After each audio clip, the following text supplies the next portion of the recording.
जम्मू कश्मीर की नई विधानसभा का रूपरेखा तय करने के लिए इस समय डिलिमिटेशन कमीशन जम्मू कश्मीर के दौरे पर है और पिछले 2 दिनों से कश्मीर के अलग अलग राजनीतिक पार्टियों से बातचीत करने के बाद आज डिलिमिटेशन कमीशन जम्मू पहुंचा है और जम्मू के रेडिसन होटल में इस समय अलग अलग राजनीतिक पार्टियों के साथ मुलाकात की जा रही है और ये समझने की कोशिश की जा रही है कि आखिरकार जम्मू के लोगों की परेशानियां क्या हैं और जम्मू खित्ते के जो लोग हैं वो किस तरह की विधानसभा का स्वरूप बनाना चाहते हैं।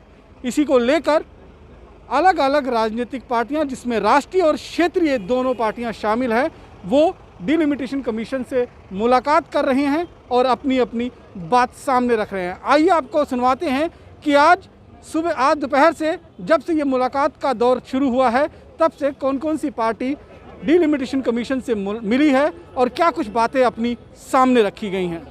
क्या मुद्दे सामने रखे गए हैं? भारतीय जनता पार्टी के डेलीगेशन ने जो डिलिमिटेशन कमीशन जम्मू कश्मीर के दौरे पर आया है उनके सामने हमने सारे तथ्य रखे हैं। भारतीय जनता पार्टी की ओर से यहाँ मैंने स्वयं इस डेलीगेशन का भाग था, वहीं डॉक्टर निर्मल सिंह जी, श्री कविंद्र गुप्ता जी, श्री सुनील सेठी जी तथा श्री रणबीर सिंह पठानिया साहब ने डिलिमिटेशन कमीशन के सामने एक एक करके हम सब ने 1947 से लेके आज तक जो जम्मू कश्मीर के अंदर तथ्यों के आधारित सारी बात रखी। एक एक डाटा हमने डिलिमिटेशन कमीशन को दिया और हमने उनसे निवेदन किया कि जो 1995 में जम्मू कश्मीर के अंदर परिसीमन हुआ था, डिलिमिटेशन, वो बहुत गलत था, बंदर बांट की गई थी, जालसाजी हुई थी। 1995 के अंदर जो डिलिमिटेशन हुआ था जम्मू कश्मीर की विधानसभा की सीटों का, उसके बाद जम्मू कश्मीर के अंदर हमेशा पावर का इम्बैलेंस रहा और यहाँ लगातार जो है समस्याएं बढ़ती रही।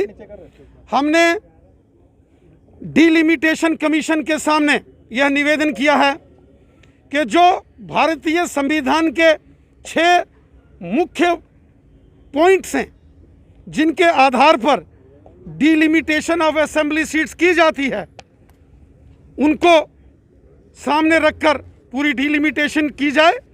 केवल पॉपुलेशन उसमें क्राइटेरिया नहीं है।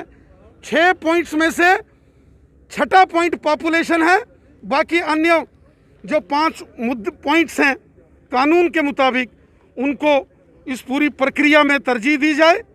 वहीं हमने निवेदन किया कि पाकिस्तान के कब्जे वाले जम्मू कश्मीर की 24 सीटें, उनको उनमें से 1/3 सीटें डीफ्रीज की जाएं। 8 सीटें, क्योंकि 1947, 65 और 71 में 1/3 ऑफ टोटल पॉपुलेशन जो पाकिस्तान के कब्जे वाले जम्मू कश्मीर की है वो वहाँ से विस्थापित करके हमारे यहाँ जम्मू कश्मीर में रह रहे हैं। तो 8 सीटें पाकिस्तान के कब्जे वाले जम्मू कश्मीर के जो इंटरनली डिस्प्लेस्ड विस्थापित हैं उनके लिए आरक्षित की जाए।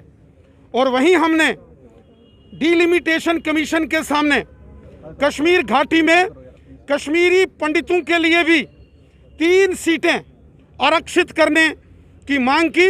हमने कहा नॉर्थ कश्मीर में 1 सीट, सेंट्रल कश्मीर में 1 सीट और साउथ कश्मीर में 1-1 सीट कश्मीरी पंडितों के लिए रिजर्व की जाए। वहीं हमने डिलिमिटेशन कमीशन के सामने जम्मू कश्मीर में जो दलित समाज के हमारे भाई बंधु हैं, शेड्यूल कास्ट कम्युनिटी के जो हमारे भाई बंधु हैं, उनको उनकी पॉपुलेशन के आधार पर उनके साथ न्याय हो, उसको ध्यान में रखा जाए, उनके साथ जस्टिस होना चाहिए। और वहीं जो गुज्जर बकरवाल हैं, शेड्यूल ट्राइब कम्युनिटी के लोग हैं, उनको भी पॉलिटिकल रिजर्वेशन, चूंकि पूरे भारत में शेड्यूल ट्राइब्स कम्युनिटी गुज्जर बकरवालों के लिए पॉलिटिकल रिजर्वेशन है, लेकिन जम्मू कश्मीर में 70 साल एनसी कांग्रेस पीडीपी ने यहाँ गुज्जर बकरवालों को जो है वो पॉलिटिकल रिजर्वेशन नहीं लेने दी। इसलिए हमने डिलिमिटेशन कमीशन के सामने मांग की है कि वो एसटी को पॉलिटिकल रिजर्वेशन उस पर भी ध्यान दें और पूरे पैमाने फॉलो करते हुए एक उत्कृष्ट परिसीमन जम्मू कश्मीर विधानसभा के लिए किया जाए ताकि उस पर कोई प्रश्न चिन्ह न उठाए। है कि कब तक रिपोर्ट सौंपी जाएगी, कुछ आपसे बातचीत में क्या चीज़? देखिए, ये तो हम नहीं बता सकते कि कमीशन कब रिपोर्ट देगा, लेकिन उनको जो बातें हमने कही वो उन्होंने ध्यान से सुनी और ये वादा भी किया कि कानून के दायरे में 2011 के सेंसस की रिपोर्ट के बुनियाद पे और जो बातें हमने कही कि डिफरेंट सेक्शन, चूँकि यहाँ पे मुख्तलिफ सेक्शन जम्मू रीजन में हैं, मुख्तलिफ एरियाज़ हैं, अपनी अपनी अर्जी और एस्पिरेशन और भावनाएँ हैं, सेंटीमेंट्स हैं, उनके हक भी हैं, उन चीज़ों को उनको साथ इंसाफ होना चाहिए। हमें अपने सूबे, अपने इलाके, हर तबके के साथ इंसाफ चाहिए। हम किसी के साथ बेइंसाफ की बात नहीं करते, लेकिन जो पैरामीटर रोड मैप उनको दिया गया है उन्होंने कहा कि बिल्कुल स्ट्रिक्टली ऐसा ही होगा। स्टेटहुड को लेकर भी कुछ बातचीत? हाँ बिल्कुल, हमने पहली बात यही रखी कि हमारे साथ वादा हुआ था आल पार्टी में भी, पार्लियामेंट में भी, उसका जो है वो स्टेटहुड फौरी रेस्टोर होनी चाहिए, चाहे डिलिमिटेशन हो या पॉलिटिकल प्रोसेस हो, उसके बिना कोई फायदा नहीं। सर, भारतीय जनता पार्टी ने कहा है कि 1995 में जो डिलिमिटेशन हुआ था वो एक बंदर बांट किया गया था, अपने मनमर्जी से डिलिमिटेशन कर दिया गया था, वो कहीं ना कहीं जम्मू के लोगों के साथ धोखा था। अब तो इंसाफ करें, 2021 में 95 को भूल जाएं, लेकिन 2021 में उन्होंने लिख के दिया कि 2011 के सेंसस पे होना चाहिए। 2011 की सेंसस की फिगर्स आपके सामने हैं, उसमें 15 लाख आबादी कश्मीर की ज़्यादा बताई गई है। ये बीजेपी की सरकार ने मैंडेट दिया है उनको, उसके दायरे में वो बात करेंगे। आश्वासन क्या कुछ दिया गया आपकी? उन्होंने कहा 2011 के सेंसस और कानून और पैरामीटर के तहत बिल्कुल निष्पक्ष तरीके का डिलिमिटेशन करेंगे। हमने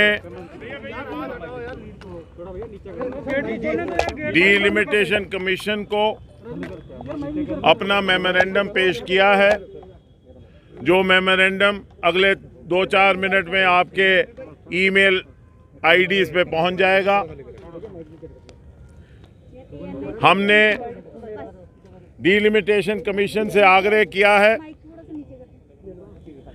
कि आप गैर जानिबदाराना तरीके से, मुनसिफाना तरीके से जम्मू कश्मीर और ख़ास तौर पे जम्मू और जम्मू के जो दूर दराज के इलाके हैं जैसे रजौरी, पुंछ, डोडा, किश्तवाड़, रामबन, उनके इंसाफ दीजिए और जो हमारे दूर दराज इलाके हैं उनके साथ इंसाफ करिए, ताकि हर शख्स जो जम्मू कश्मीर के किसी भी खित्ते से या हिस्से से या तबके से, ज़ात से या बरादरी से ताल्लुक़ रखता है, उसको इस जमहूरियत में बराबर का हक मिलना चाहिए। और कोई भी शख्स जो जम्मू सूबा से ताल्लुक़ रखता है वो अपने आप को कभी एहसास कमतरी का शिकार ना हो। इस जमहूरियत में हम एक जम्मू कश्मीर के हक में हैं और हम चाहते हैं कि जम्मू को अपना हक मिले, और उस हक के लिए हमने गुहार दी है और वो गुहार उन्होंने सुनी और हमने अपना मेमोरेंडम दिया है, जो मेमोरेंडम जो है आपके सामने 5-7 मिनट में आपके पास पहुंच जाएगा। हमें पूरा यकीन है कि कुछ लोगों को खदशात हैं इसके बारे में, लेकिन हमने कमीशन को कहा हमें यकीन है कि आप सुप्रीम कोर्ट की एक जज हैं और भारत की सुप्रीम कोर्ट पे हमें यकीन है। हमें यकीन है इलेक्शन कमीशन ऑफ इंडिया पे, जिसने हिंदुस्तान में जमहूरियत का तकाजा जो है उसको मजबूत किया है।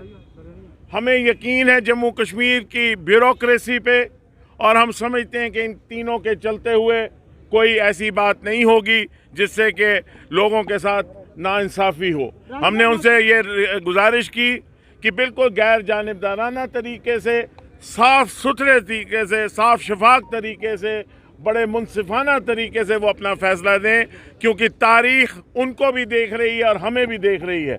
और अगर आज कोई गलती होगी तो तारीख़ ना तो उनको माफ़ करेगी ना हमें माफ़ करेगी, क्योंकि हम जम्मू कश्मीर में आज एक तारीख़ के उस दोराह पे खड़े हैं कि अगर कोई चूक होती है तो आने वाली नस्लें ना हमें माफ़ करेंगी ना उन्हें माफ़ करेंगी, और हम सब लोग जम्मू कश्मीर के लोगों के साथ धोखा करेंगे और भारत के साथ धोखा करेंगे। रविंदर रैना ने कहा कि पीओजेके की जो 24 सीटें हैं उसमें से उस पर भी चर्चा हुई है कि 8 सीटें जो है उस पर विचार करें डिलिमिटेशन कमेटी। देखिए, मैं रविंदर रैना जी ने क्या कहा क्या नहीं कहा मैं उस पर कुछ नहीं कहूँगा।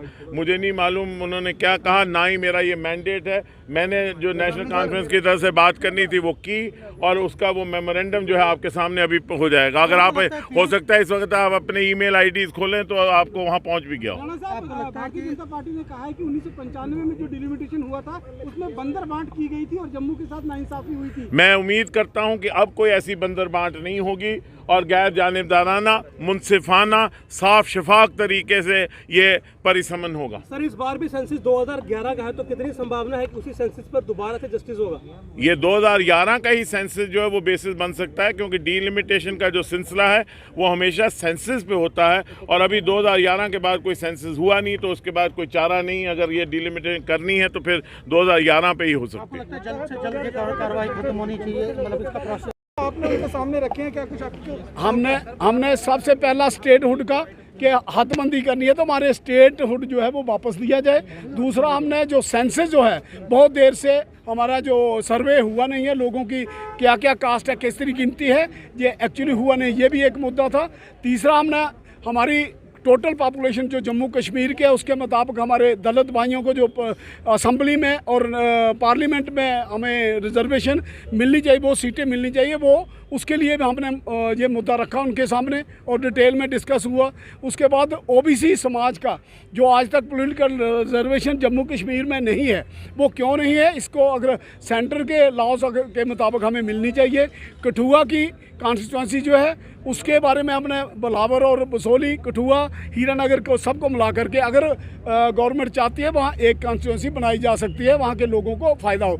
जम्मू में हमने गांधीनगर, जम्मू वेस्ट, अरनिया और रजौरी के लिए सुंदरबनी कॉन्स्टिट्यूंसी और द्राल और उन कॉन्स्टिट्यूंसी को रैशनलाइज करने के लिए ये बात रखी है और हमारे उन्होंने कमिश्नर बड़े पेशेंसली सुना है और कुछ ओबीसी के लिए ठीक है, उन्होंने बोला है कि इनके लिए रिप्रेजेंटेशन अलग हमारा मुद्दा नहीं है, लेकिन फिर भी हमने उन पर जोर डाला कि क्यों नहीं, आपका जब हदबंदी है तो उनके लिए भी होनी चाहिए।